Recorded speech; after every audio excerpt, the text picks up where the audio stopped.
do I even begin? I met him a number of years ago. I was still a kid, wide-eyed and pondering the great questions of life. He was willing to answer those questions when no one else would, and so my curiosity drew me to him. And at first, it was great. Mentor and mentee against the rest of the world, there was no one that could drag me away from him at that point. He would answer my hilariously naive questions. He would teach me his philosophies that he developed while being a teen in this modern age. He was everything that I could have asked for in a leader. Kind, charismatic, intelligent. He was pretty much flawless in my mind. I wasn't the only one either. He had grown a small army of little friends that really just needed the life advice. But our compliments seemed to just go to his head, and the more people that would come through and tell him how cool he was, the more he would change. He was no longer as cool and collective as he used to be. He was now prone to fits of rage that weren't taken out on us, but rather on the trees. God, I thought he looked so stupid in those moments.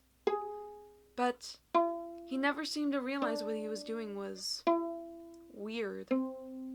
On the other side of the spectrum, there were days where he would just sit and stare out at the field. I would wonder what he was looking at, but it seemed that he was thinking rather than looking. Like I said, it was bizarre. Something had to have happened, but I sure as hell didn't know what. Did we let his ego get too big? Was he in a crisis? Did we do something to hurt him? We really didn't know, and he definitely wasn't going to tell us. So, one by one, his little army began to leave him. And then there was me. I was his first mentee, and I was going to be his last. I didn't want to ditch him, you know. He was sick. So I tried to return him to his former kindness the only way I knew how. I figured that he could probably use someone to guide him like he guided me and his other pupils, but at this point, he was entirely unresponsive to any of my attempts. He was too destructive for his own good. Sooner or later, he had to break. And he did. Now he is left to roam this mortal realm for eternity, forever tied to my soul. That's just what I get for being nice. What happens next? Well,